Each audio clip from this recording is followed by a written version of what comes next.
Gabriel Devoe was on the cusp of a bright future. He was going into his last semester in college when he came home for a short visit. But his life was taken in an Arlington parking lot, leaving his family shattered. Detectives say people know what happened, and those who spoke to them in the beginning have gone silent. Where do I start? Rose Devoe lights up when she talks about her son, Gabriel. I would hear the door open and I would run down the stairs and I would say, "There's my brand new baby boy." And he would bear hug me, pick me up, twist me around, and he'd say, "Hey, pretty lady. Hey, Mom." Before he was a college student who could pick her up off her feet, he was her little boy. She calls Gabriel her miracle baby because at 10 weeks pregnant, she was told by doctors there was no heartbeat and given medication to end the pregnancy. But 2 weeks later at a checkup, Gabriel was still there, heartbeat and all. He grew into a little boy who loved Winnie the Pooh. So needless to say, when he was old enough, our first trip was to Disney to have breakfast with Tigger. And then a young man who was a standout football player at Paxson. He would smile and the entire room would just start laughing because he brought in such positive energy and such love. Then to Valdosta State, getting his degree in healthcare administration, a future of opportunity ahead of him. Then came November 2nd, 2022.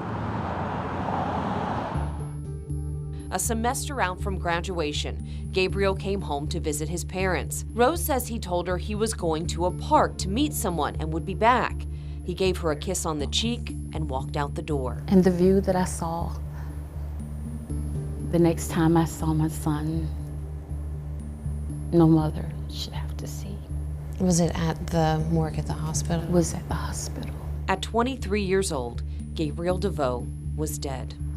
To this day, we have very limited information as to what really occurred. Detective Travis Oliver with the Jacksonville Sheriff's Office walked us back through the case. So here we have the victim's car. He says just before 7 p.m. that night, Gabriel arrived at the Carolina Arms apartment complex on Justina Road, parking not in a space, but in the middle of the lot, leaving the car on. So this is an indicator to us that I'm jumping out of the car, meeting someone in the parking lot, and then attempting to go back to my car. Shell casings indicate the shooter was back near this tree in the parking lot. Gabriel was shot multiple times as he was going back towards his car. Witnesses recalled seeing vehicles scatter. The problem that the detectives have had is, are those cars leaving because they're suspects, or they're leaving because they're shooting in the complex? No robbery, no surveillance. And Detective Oliver says those who initially spoke with police have gone silent. There was at least one person that the police were dealing with that was providing information, and at some point they just went cold turkey. They was afraid of retaliation, but we know that there's more than one witness.